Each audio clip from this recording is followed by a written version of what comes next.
네, 할렐루야. 수요밤 예배에 참석하신 우리 성도님들을 주님의 이름으로 환영하고 또 축복합니다. 한 달 만에 섭니다. 한 달 만에 수요밤 예배를 서고요. 오늘 되게 특별한 설교입니다.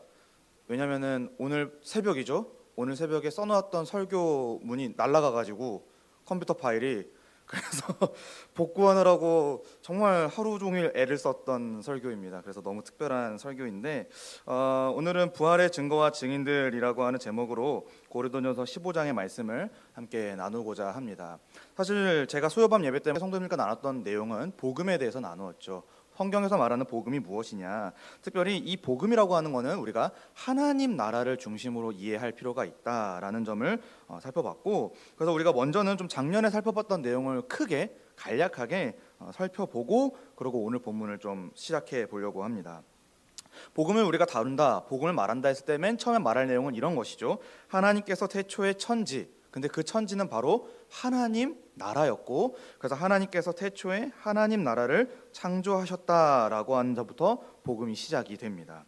하나님은 오직 말씀으로 온 우주와 만물을 창조하셨죠. 특히 혼돈하고 공허하며 흑암의 깊음 위에 있던 그 상태를 하나님 자신이 보시기에 좋은 것으로 만들어 주셨습니다. 그리고 그 가운데 하나님께서는 자기 형상과 모양대로 사람을 지으셨고 피조세계 전체를 그들에게 허락해 주셨죠. 하나님은 그들이 그것을 경작하고 지키며 임의로 먹으며 그리고 하나님과 함께 영원히 안식하기를 바라셨습니다. 그때 하나님께서는 사람에게 딱 한 가지를 명령하시죠. 선악을 알게 하는 나무의 열매는 먹지 말라. 사람은 이 말씀에 순종한다면은 하나님께서 만드신 피조세계 전체를 영원히 누릴 수 있는 그런 은혜와 혜택을 갖게 됩니다. 이처럼 하나님이 만들고자 하셨던 이 나라, 태초에 창조되었던 이 천지가 무엇이냐? 바로 하나님 나라이고, 사람이 하나님에게 순종하고 하나님은 사람에게 복과 안식을 주시는 나라, 통치와 순종이 있는 나라, 바로 그곳이 하나님 나라입니다. 그런데 하나님께서는 죄를 범한 사람들을 그 나라에서 쫓아내시죠. 최초의 사람이었던 아담과 하와는 바로 그 하나님께서 금지하셨던 그 일을 해내고 맙니다. 물론 이 과정 속에 뱀의 유혹이 있었던 것은 사실입니다. 그러나 그들은 그것을 적극적으로 거부하거나 지적하지 않았습니다. 행했죠. 왜냐하면은 그들은 이 일을 하면은 하나님처럼 될 줄을 알았기 때문입니다. 바꿔 말하면 피조세계의 본래 주인이자 왕이신 하나님을 거부하고 내가 하나님이 되고자, 내가 주인이 되고자, 내가 왕이 되겠다라고 생각하여 그 일을 행한 것이지요. 그래서 그들은 죄를 범한 직후 이전까지는 경험하지 못했던 수치심과 두려움을 느끼기 시작합니다. 그들은 먼저 자신이 벌거벗고 있음을 알게 되었고, 그래서 무화과 나뭇잎으로 황급히 가리죠. 그리고 동산을 거니시는 하나님의 소리를 듣고 숨게 됩니다. 원래는 하나님과 자유롭게 아주 기쁜 마음으로 교제할 수 있었던 그 사람이 이제 하나님의 소리만 듣고도 무서워 숨게 되는 안타까운 현실이 펼쳐지게 된 겁니다. 그리고 하나님으로부터 책망과 저주를 받게 됩니다. 그것은 그들이 이전까지 누렸던 축복과는 아주 정반대의 것이 되었죠. 그리고 결국에는 풍성한 그 생명의 나라에서 영원히 쫓겨나는 것으로 이들의 범죄의 결과가 나타나게 됩니다. 이처럼 사람은 비록 창세기에는 아담과 하와가 죄를 범한 것처럼 보이지만 실제로는 그들이 우리의 대표가 되어서 온 인류가 하나님처럼 되고자 했기 때문에, 사실 그 아담의 범죄는 우리의 범죄였던 것이죠. 내가 손을 뻗어서 하나님처럼 되고자 했던 그 사건이 바로 하나님의 주권을 거부한 사건이었고, 그래서 우리는 도무지 하나님이 준비하신 복과 안식을 누릴 수 없는 가장 비참한 존재가 된 것이 바로 우리 인류의 현실이고 운명입니다. 그래서 이것을 누구도 해결하거나 스스로 바꿀 수가 없는 것 또한 우리의 비참한 현실이기도 하죠. 간혹 드라마나 영화를 보면은 마치 우리 운명을 우리 힘으로 바꿀 수 있을 거라는 그런 뭔가 희망에 찬 메시지들이 많이 나오는데, 실제로 성경이 우리에게 보여주는 우리의 모습은 비참합니다. 우리는 우리의 운명조차 바꿀 수가 없는 것이죠. 근데 하나님께서 그런 우리의 운명을 바꿀 수 있는 놀라운 방법을 제시해 주셨는데, 바로 여기서부터 복음이 시작되는 겁니다. 하나님은 죄인들을 쫓아내시기 전에 여자의 후손에 관하여 약속해 주십니다. 바로 그 여자의 후손이 인간을 죄의 길로 들어서게 한 뱀, 사단이죠. 그의 머리를, 그의 권세를 상하게 할 것이다 라는 약속을 하나님께서 주십니다. 그리고 하나님은 죄인들을 쫓아내실 때에 그들에게 가죽옷을 지어 입혀 주셨죠. 가죽옷이 만들어지기 위해서는 어떤 짐승이 반드시 피를 흘려야 합니다. 그 가죽이 찢겨야 하고 그 살이 찢겨야 하는 것이죠. 즉 누군가 희생을 당해야 합니다. 이 모든 것은 사실 앞으로 그 죄인들에게 베풀어질 하나님의 구원의 은혜가 무엇인지를 암시하는 장치이지요. 바로 여자의 후손과 그의 죽음으로써 그들의 원수가 무너지고 그 죄인들의 수치가 가려지며 궁극적으로는 죄인들이 다시 하나님 나라에 들어와 영원한 생명을 누리며 하나님과 영원토록 안식하게 되는 것, 바로 이 모든 일을 하나님께서는 창세기 3장 그들이 죄를 범한 그 순간에 약속해 주셨고 보여주신 것입니다. 그리고 하나님께서는 그 약속된 일, 그 계획하신 일을 이루고자 역사를 진행하셨습니다. 구약시대의 백성들은 이 여자의 후손을 기다렸습니다. 그는 아브라함과 다윗의 자손으로 올 분입니다. 그래서 그는 메시아다라고 불리움을 받았죠. 그리고 드디어 신약시대에 와서 그 인물이 왔는데 그는 바로 하나님의 아들이신 예수 그리스도였습니다. 예수님은 공생애 동안에 자신이 하나님이 보내신 구원자, 약속된 인물, 여자의 후손, 메시아라는 것을 충분히 증명해 주셨죠. 결정적으로 그분은 하나님이 정하신 방법대로 십자가에 달려 죽임을 당하셨습니다. 백성들을 대신하여 죽임을 당하신 것이죠. 이러한 그분의 십자가 죽음은 하나님의 공의와 사랑을 동시에 그리고 완벽하게 성취하는 유일한 방법이었습니다. 왜냐하면 그분이, 그러니까 예수님이 십자가에 달려 우리를 대신하여 죽으심으로써 우리 죄에 대한 하나님의 형벌이 치러지고, 근데 그 죄의 값이 치러졌기 때문에 우리는 구원에 이르게 되는, 그래서 죄에 대한 하나님의 공의, 백성들에 대한 하나님의 사랑이 완벽하게 해결이 된 것이죠. 이러한 예수님의 죽음을 가리켜 형벌대속적 죽음이라고 우리는 말을 합니다. 무엇보다도 하나님은 이 십자가에 달려 죽은 예수님을 믿는 모든 자가 구원을 받게끔 허락해 주셨습니다. 누구든지 십자가에서 벌어진 이 이루어진 형벌대속적 죽음을 믿는다면은 하나님이 계획하신 구원을 받을 수가 있는 거고, 하나님이 계획하신 구원을 받는다라는 것은 그 하나님께서 창조하셨던, 창조 때에 계획하셨던 복과 안식을 누리는 것을 의미하게 됩니다. 그래서 예수님의 십자가 사건은 우리에게 복음입니다. 너무 좋은 소식인 거죠. 우리가 어찌할 수 없던 우리의 운명을 하나님에 의해서 바꾸어지게 되는 것입니다. 근데 그 바꾸어지는 데 가장 핵심적인 것은 예수 그리스도의 십자가, 형벌대속적 죽임, 바로 그 죽음을 믿는 자가 하나님 나라에 들어가게 된다. 그래서 우리는 이걸 복음이다 라고 말한다 라는 것을 우리가 작년에 함께 살펴봤습니다. 이제 오늘부터는 그 다음의 이야기를 좀 생각해 보고자 합니다. 하나님은 자기 아들을 죽음에 내버려 두지 않으셨습니다. 한번 생각해 보시기 바랍니다. 만약 예수님이 2000년 전에 십자가에 죽으시고 그걸로 성경의 이야기가 끝난다면, 바꿔 말하면 여전히 예수님께서 무덤에 머물러 계신다면 어떤 문제가 발생할까요? 크게 두 가지를 생각해 볼 수가 있는데요. 첫째는 과연 그러니까 예수님이 우리를 대신하여 죽은 것인지가 확실하지가 않습니다. 왜냐하면 예수님이 예수님 죄로 인해 죽은 거일 수도 있지 않겠습니까? 예수님이 계속 죽어 계신다면. 두 번째로는 과연 그의 죽음이, 그래서 예수님이 나를 대신하여 죽었다라고 하는 그 죽음이 그래서 나의 죄가 용서받은 것인지가 확실해지지가 않죠. 예수님이 계속 죽어 계신다면은, 그래서 그가 그의 죄로 죽은 거라면은 그의 죽음은 나를 대신하는 죽음이 될 수가 없는 것입니다. 결국 예수님의 십자가 죽음이 확실치가 않다면은 내가 지금 죄의 문제가 해결되었다라고 하는 사실이 확실치 않게 되는 것이죠. 그래서 예수 그리스도의 십자가 죽음을 우리가 함께 살펴보면서 동시에 그분의 부활하심도 살펴봐야 되는 이유가 여기에 있는 것입니다. 그래서 성경이 이 십자가 죽음과 함께 그의 부활하심, 다시 살아나심을 함께 복음으로 우리에게 제시하고 있는 겁니다. 바꿔 말하면 십자가 죽음과 부활은 불가분의 관계인 것이죠. 그래서 우리는 늘 예수 그리스도께서 나를 대신하여 죽어주셨습니다 만 말하는 게 아니라 그분이 나를 위하여 다시 살아나셨습니다, 여기까지 말하는 것이 바로 복음의 내용이 되는 것입니다. 그래서 사도 바울 역시 다음과 같이 말을 하는데, 오늘 우리가 읽었던 본문 바로 앞에 절에 보면은 3절과 4절 말씀에 보시면은 내가 받은 것을 먼저 너희에게 전하였노니 이는 성경대로 그리스도께서 우리 죄를 위하여 죽으시고 장사 지낸 바 되셨다가 성경대로 사흘 만에 다시 살아나사. 그래서 지금 사도 바울이 전했던 복음의 메시지의 핵심이 뭐였냐면은 예수 그리스도의 죽으심과 그의 부활하심, 죽음과 다시 살아나심이 그 복음의 메시지의 핵심이었다라고 하는 것입니다.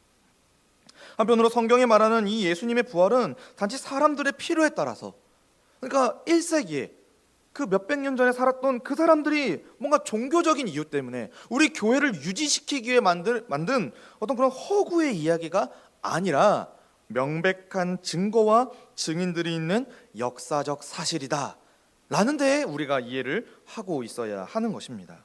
바로 사도 바울은 고린도전서 15장 5절 이하에서 그 내용들을 우리에게 제시해 주고 있습니다. 따라서 오늘 이 시간 이 15장의 말씀을 통해서 예수님의 부활하심을 우리가 확실히 믿을 수 있는 근거가 있는가를 좀 중점적으로 살펴보고자 합니다. 먼저는 예수님의 부활을 뒷받침하는 확실한 근거를 설명해 보고자 합니다. 그리고 효력 있는 근거로서 수많은 증인들을 여러분께 소개해 보도록 하겠습니다. 그리고 마지막으로 이 확실한 예수님의 부활의 사건에 대한 우리의 자세가 어떠해야 하는가를 또 함께 생각해 보도록 하겠습니다. 먼저 첫 번째로 살펴볼 건 부활의 증거입니다.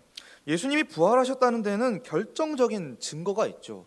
사실 오늘 본문에는 기록되어 있지 않지만은 복음서를 읽어보면 뚜렷하게 드러나는 결정적인 증거가 있습니다. 바로 예수님의 빈 무덤입니다. 복음서마다 기록된 내용이 조금씩 차이가 나죠. 마태, 마가, 누가, 요한복음마다 조금씩 그 예수님의 기사에 대한 사건들이 기록의 차이가 나지만, 예수님이 죽으신 후 3일째 새벽에 여자들이 예수님의 무덤에 찾아갔다라는 데에는 동일한 기록을 담고 있습니다. 그들은 이전에 사내들인 공회의 회원이었던 아리마대 요셉이 자신이 소유했던 무덤에 예수님의 시체를 묻는다라고 하는 소식을 들었고, 그리고 그들이 실제로 그 예수님의 시체를 그 무덤에 묻는 것도 직접 확인했습니다. 그리고 그날이 되어 곧장 그 무덤으로 달려가죠. 그래서 어떤 사람들이 이 빈 무덤에 대해서 생각을 할 때 혹시 여자들이 무덤을 헷갈린 게 아니냐라고 물어보고 또 비판적으로 접근하시는 분들도 있는데, 그렇게 생각하기는 어려운 것이 그들은 모두 예수님이 어디에 묻혔는지를 정확하게 알았습니다. 그래서 그들이 무덤을 헷갈릴 이유가 없었고, 그래서 곧장 그 무덤으로 달려갔지요. 그런데 그들이 목격한 건 무엇입니까? 바로 예수님의 시체가 없는 빈 무덤이었습니다. 또 한편으로 그 무덤은 어떤 무덤인가 우리가 좀 생각해 볼 필요가 있는데, 바로 대제사장들이 한 가지를 염려하여 빌라도에게 요청해 군인들로 하여금 견고하게 지킨, 심지어 큰 돌로 막혀있던 무덤이었습니다. 마태복음 27장 62절부터 66절 말씀인데 좀 길지만 제가 한번 읽어보도록 하겠습니다. 그 이튿날은 준비일 다음 날이라 대제사장들과 바리새인들이 함께 빌라도에게 모여 이르되, 주여, 저 속이던 자가 살아 있을 때에 말하되 내가 사흘 후에 다시 살아나리라 한 것을 우리가 기억하노니, 그러므로 명령하여 그 무덤을 사흘까지 굳게 지키게 하소서. 그의 제자들이 와서 시체를 도둑질하여 가고 백성에게 말하되 그가 죽은 자 가운데서 살아났다 하면 후의 속임이 전보다 더 클까 하나이다 하니, 빌라도가 이르되 너희에게 경비병이 있으니 가서 힘대로 굳게 지키라 하거늘 그들이 경비병과 함께 가서 돌을 임봉하고 무덤을 굳게 지키니라. 이렇게 기록이 되어 있습니다. 그러니까 정리하자면은 예수님의 무덤은 당대의 사람들, 특별히 무덤을 내어주었던 아리마대 사람 요셉, 그리고 대제사장들이나 바리새인과 같은 그 유대의 지도자들, 그리고 로마 정부 관계자들, 군인들, 그리고 무덤을 찾아갔던 여자들까지 해가지고 모두가 아는 장소였습니다. 확실하게 그 무덤이었던 것이죠. 그래서 누구라도 알 수 있는 명확한 장소였는데 그곳이 비어 있었습니다. 사실 이 빈 무덤이 예수님의 부활의 증거라고 하는 주장에 대해 여러 가지 반대의 입장들이 있는데, 그 중에 한 가지를 성도 여러분께 소개해 드리려고 합니다. 바로 도적설입니다. 사실 예수님의 부활을 부정하는 사람들은 이제 대부분 불신자들이죠. 그러니까 많은 사람들이 예수님의 부활에 대해서 수없이 공격하고 비판해 왔습니다. 그들은 결국 하고 싶은 말은 이겁니다. 예수님의 부활은 가짜다. 제자들이 그 당시에 소위 말하는 가짜 뉴스라고 하는 것을 만들어냈다라고 하는 것이죠. 그 중에서 대표적인 주장이 바로 이 도적설인데, 도적설이 무엇이냐면은 예수님의 제자들이 무덤에 있는 예수님의 시체를 도둑질해서 다른 무덤에 옮겨 놓은 후에 사람들에게는 예수님께서 부활했다고 거짓말을 하고 다녔다라고 하는 주장입니다. 그러니까 우리가 앞에 말씀을 살펴봤던 마태복음의 그 27장의 말씀처럼 그들이 염려했던 일을 제자들이 했다라고 주장하는 것이지요. 근데 놀랍게도 이 주장은 우리 현대 2000 몇 년도에 만들어진 게 아니라 예수님이 죽으셨던 그 당시에 만들어졌던 주장입니다. 특히 이 유대인들의 영적 지도자라고 할 수 있던 대제사장들에 의해서 만들어졌죠. 마태복음 28장 11절부터 15절에 여자들이 갈 때 경비병 중 몇이 성에 들어가 모든 된 일을 대제사장들에게 알리니 그들이 장로들과 함께 모여 의논하고 군인들에게 돈을 많이 주며 이르되 너희는 말하기를 그의 제자들이 밤에 와서 우리가 잘 때에 그를 도둑질하여 갔다 하라, 이렇게 기록되어 있죠. 그러니까 지금 이 가짜 뉴스죠. 예수님이 부활한 건 가짜다, 제자들이 예수님의 시체를 가져갔다라고 하는 거는 지금 지도자들이 만들어낸, 심지어 돈을 주고 권력을 이용하여 만들어낸 가짜, 그러니까 잘못된 정보라고 하는 것입니다. 근데 안타깝게도 역사적으로 이 주장은 2세기 중반까지 유대 사회 안에서 예수님의 부활을 부정하는 강력한 주장으로 뒷받침되어 있었습니다. 근데 사실 우리가 이 도적설을 이렇게 이야기를 들었을 때 우리가 이 주장을 받아들일 수 없는 몇 가지 이유가 있는데, 크게 3가지 이유가 있습니다. 첫 번째로는 이런 겁니다. 당시 예수님의 제자들은 예수님의 시체를 도둑질할 이유도 의지도 없었습니다. 성도님들이 잘 아시다시피 제자들은 예수님의 부활에 대한, 그러니까 예수님이 내가 다시 살아날 거다라고 하는 말씀을 전혀 깨닫지도 않았고 믿지도 않았습니다. 그리고 그들은 예수님이 붙잡힐 당시에 다 도망갔고 예수님이 십자가에 처형당하자 두려워하여 숨었던 게 제자들입니다. 또한 여자들로부터 부활 소식을 듣고도 믿지 못했죠. 심지어 부활하신 예수님이 그들에게 직접 나타나셨을 때에도 그들은 의심했습니다. 그러니까 그런 걸 봤을 때 그들이 예수님의 시체를 가져가서 뭔가 부활을 꾸민다, 부활에 대한 뉴스를 퍼뜨린다, 성립이 되지 않습니다. 두 번째는 이런 거죠. 그 무덤을 지키고 있던 것이 무력을 지닌 경비병들입니다. 그래서 경비병들이 도적에 대비하여 무덤을 지키고 있었는데, 그런 경비병들, 그러니까 그때 당시에는 지금 우리나라와 같이 뭔가 이제 의무로 군대를 가야 되거나 그래서 뭔가 사람들이 훈련을 받고 이런 게 아니죠. 무장한 군인들을 제자들이 진압하고 그 무덤에서 시체를 꺼낸다. 심지어 그 돌이 매우 큰 돌이었기 때문에 건장한 군인들이 겨우 굴려 막는 돌을 제자들이 굴려서 그 무덤의 문을 열고 예수님의 시체를 꺼내온다? 말이 되지가 않습니다. 그래서 예수님의 시체를 훔쳤다는 것은 말이 안 되죠. 세 번째로 예수님이 부활하셨다고 증언한 제자들과 그들의 삶이 증거입니다. 사실 우리가 거짓말을 하는 데는 다 이유가 있죠. 바로 내 유익과 내 안위함을, 그러니까 내가 보호받기 위해서, 내가 좀 피하기 위해서 거짓말을 하는데, 제자들은 부활을 증거하며 핍박을 당했고요. 사도 요한을 제외한 모든 사도들은 다 순교했습니다. 여러분, 거짓말 때문에 목숨을 내놓으실 수 있겠습니까? 또 순교하지 않더라도 그들은 부활을 소망하지 않고는 택할 수 없는 그런 정말 초월적인 삶을 살았죠. 거짓말을 지키기 위해서 목숨까지 아끼지 않는다? 거짓말을 지키기 위해서 그렇게까지 행동한다? 오히려 그들이 전파한 소식이 참 진리라는 것이 그들의 삶을 통해서 증명이 됩니다. 이처럼 빈 무덤은 예수님이 실제로 부활하셨다라는 사실에 대한 결정적인 증거입니다. 물리적인 증거죠. 그러므로 우리는 예수님의 부활을 얼마든지 분명한 사실로 받아들일 수가 있습니다. 증거가 있습니다. 그렇다면 빈 무덤만이 예수님의 부활의 증거일까요? 또 다른 이 예수님의 부활을 증명하는 근거해주는 또 다른 효력 있는 근거는 없을까요? 있습니다. 바로 여러 명의 증인들이 있습니다. 부활하신 예수님을 목격했다라고 하는 여러 명의 증인들이 있는데 바로 오늘 우리가 읽었던 5절 이하의 내용이 그 내용에 해당이 됩니다. 먼저 5절 말씀에 보시면은 게바에게 보이시고 라고 기록되어 있죠. 부활하신 예수님은 게바, 즉 베드로에게 보여주셨습니다. 요한복음 21장에 의하면은 예수님의 십자가 사건 이후 제자들은 전부 흩어져 자신들의 고향으로 떠나게 됩니다. 게바, 그러니까 베드로 역시 마찬가지로 이전에 하던 대로 이제 물고기를 잡으려고 그 고향에서 살고 있었죠. 하루는 그가 물고기를 한 마리도 잡지 못하고 있을 때 부활하신 예수님이 바닷가에 서서 그에게 외쳤습니다. 소위 오늘날로 말하면은 낚시 포인트를 가르쳐 준 거죠. 저기에 그물을 던져라.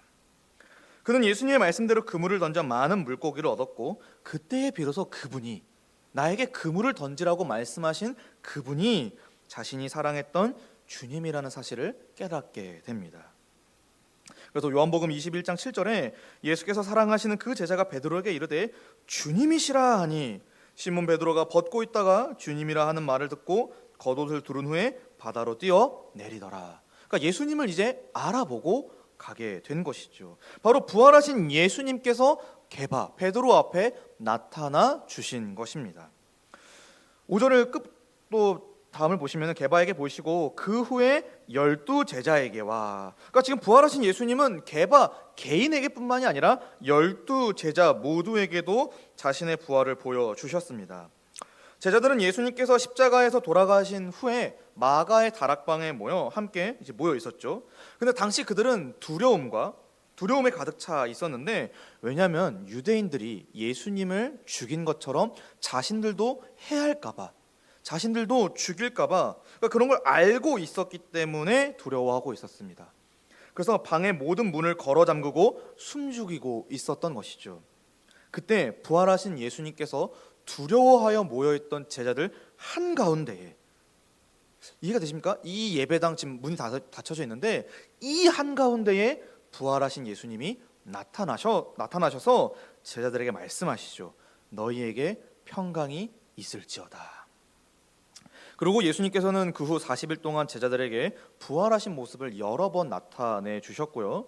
하나님 나라의 일을 말씀하시고 그들이 보는 앞에서 하늘로 올라가시게 됩니다. 여기서 좀 한 가지 좀 더 추가해서 얘기하자면은 사실 12제자라고 얘기했지만은 11명입니다. 왜 11명이냐면 한 명 도마가 이제 예수님의 부활의 소식을 의심하는 사건이 요한복음에 기록되어 있죠. 그래서 부활하신 예수님은 도마에게 또 나타나셔서 친히 손바닥과 또 옆구리에 난 상처를 보여주심으로써 자기가 부활했다라고 하는 것을 확실히 믿도록 또 도와주십니다. 그래서 그 유명한 도마의 고백이 있죠. 나의 주님이시오 나의 하나님이시로다. 그러니까 부활하신 예수님께서 지금 제자들에게 나타나 주셨다라고 하는 겁니다.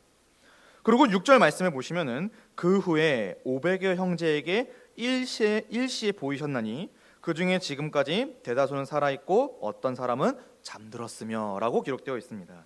그 부활하신 예수님은 게바 그리고 12제자뿐만이 아니라 500여 형제에게 일시에 보이셨다라고 기록되어 있습니다.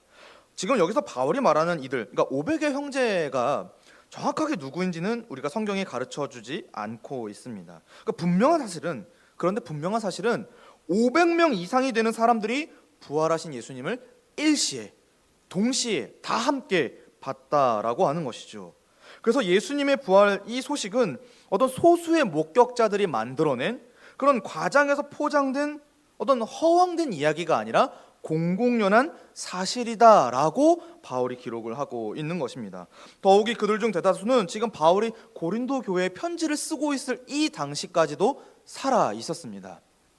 그래서 이 내용을 우리가 생각해 본다면 이렇게 추측해 볼 수 있죠. 바울이 아마도 그들 가운데 살아있는 자들과 교류를 하며 자신이 전했던 예수 그리스도의 죽음과 부활이 확실하다라는 것을 함께 확인했을 겁니다. 살아있는 자들과 함께 교제를 했던 것 같습니다. 어쨌거나 500여 형제에게 일시에 나타나셨고 그들이 함께 동일한 사실을 알게 되었습니다. 그 다음에 7절 말씀을 보시면은 그 후에 야고보에게 보이셨으며 이렇게 되어 있습니다. 첫 번째로 야고보는 예수님의 제자가 아닌 친동생, 예수님의 친동생, 그리고 야고보서를 기록한 인물입니다. 성경에 의하면은 야고보는 처음에 자신의 형이 메시아라는 사실을 믿지 못합니다. 저 같아도 못 믿을 것 같습니다. 물론 저에게는 뭐 형이나 누님이 없지만은 내 형제가 메시아다? 그러니까 쉽게 받아들일 수 없는 사실은 그런 것이죠.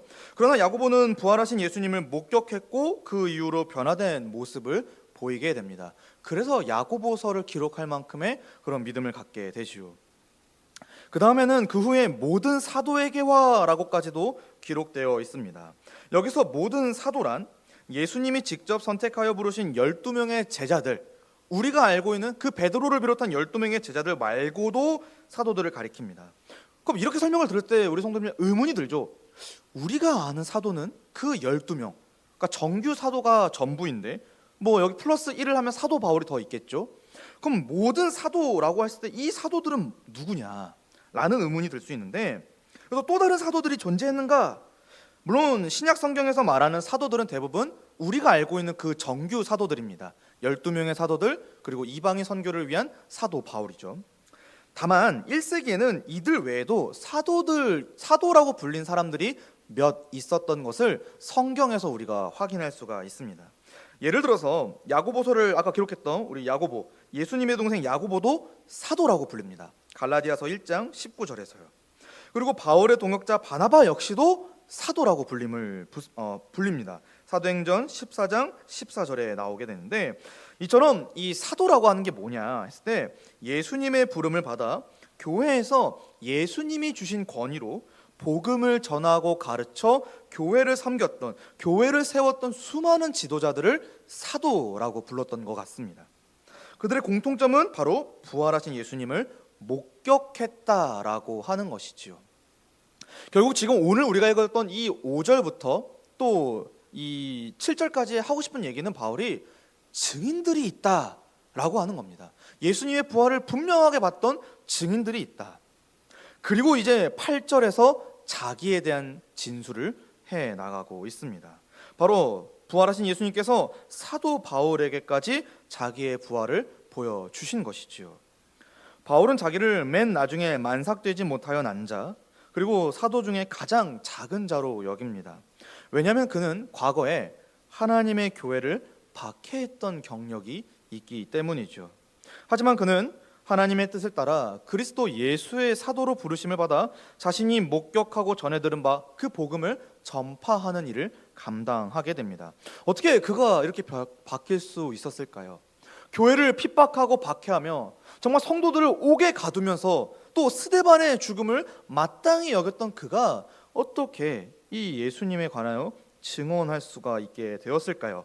바로 다메섹 도상에서 부활하신 예수님을 만났기 때문입니다. 사도행전 9장 3절부터 5절 말씀에 그 유명한 일화가 나오죠.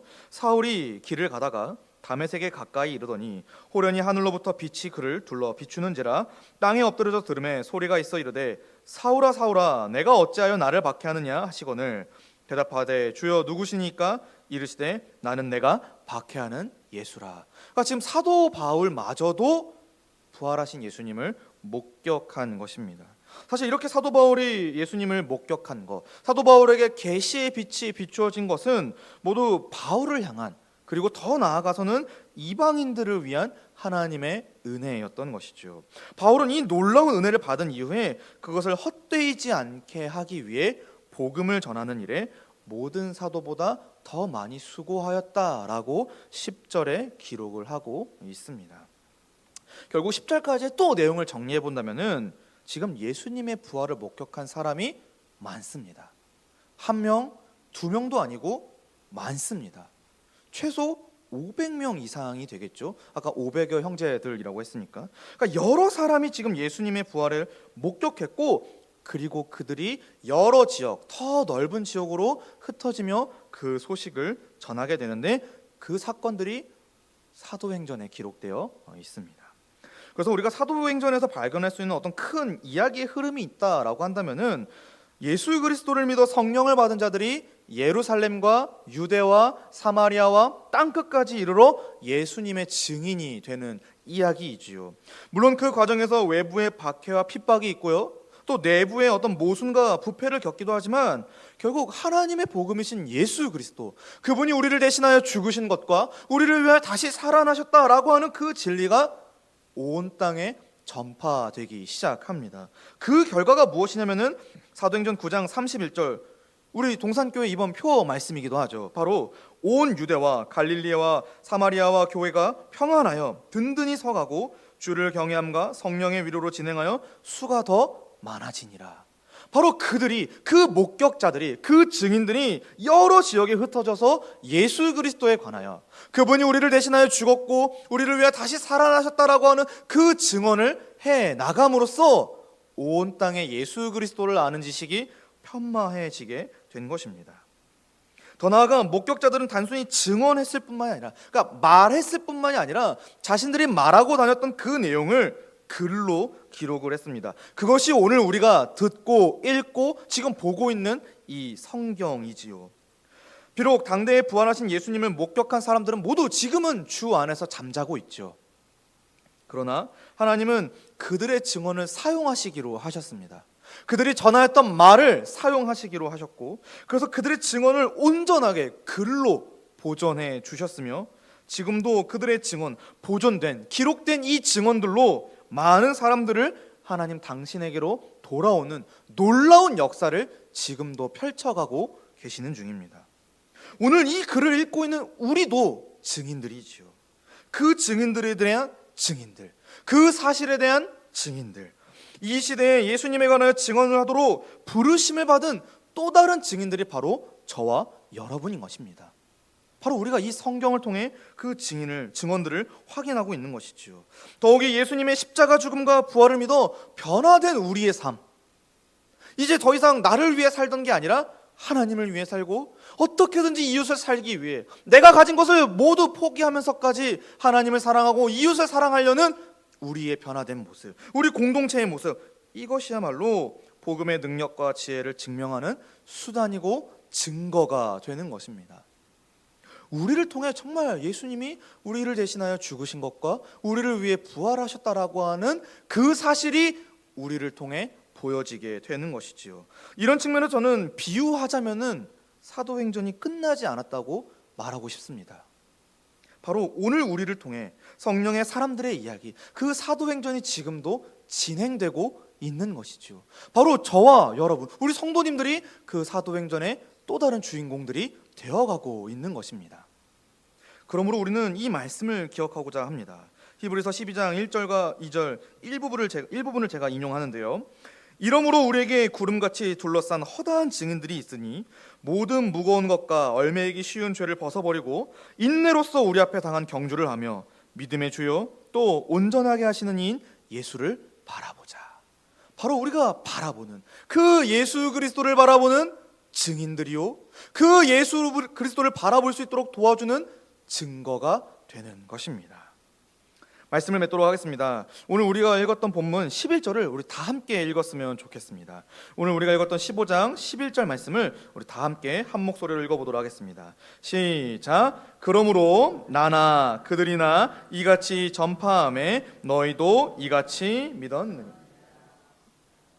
이토록 제가 왜 예수님의 부활에 대해서 장황하게 설명하고 또 변증한 까닭이 무엇이냐면요, 우리의 구원이 참으로 확실한 일임을 증명하고 확인시켜주기 위함입니다.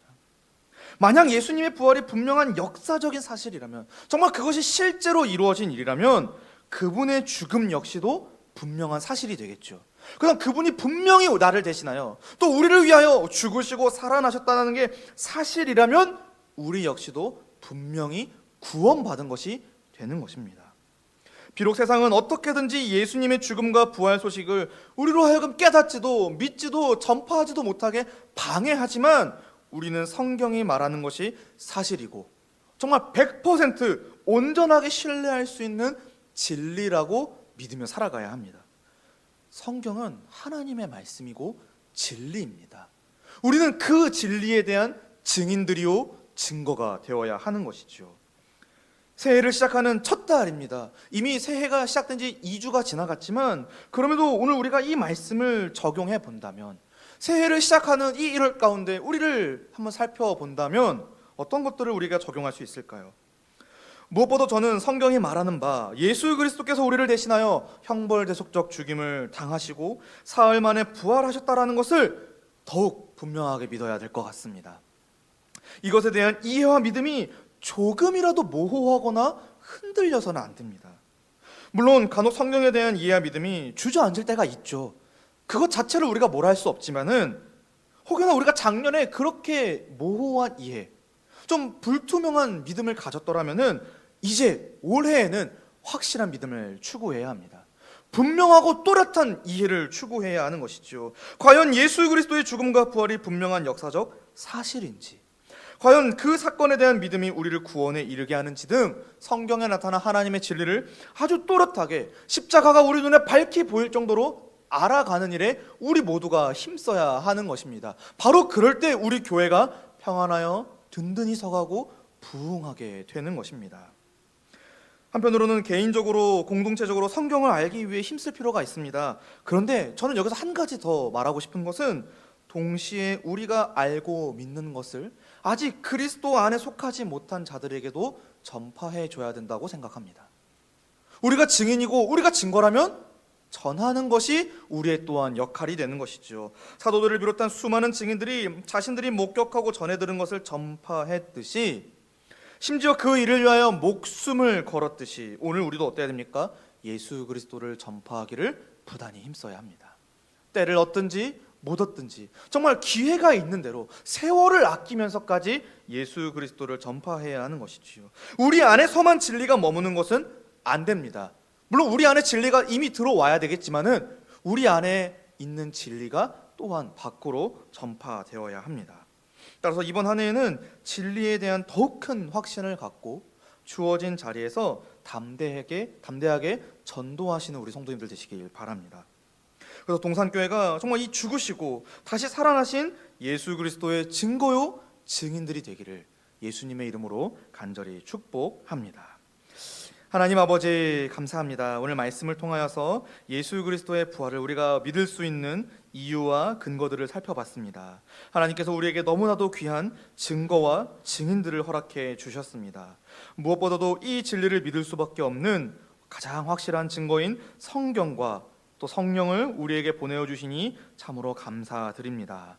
우리에게 주어진 성경과 성령을 힘입어서 날마다 예수 그리스도를 전파하는 우리 모두가 되게 하여 주옵소서. 예수님의 이름으로 기도합니다. 아멘.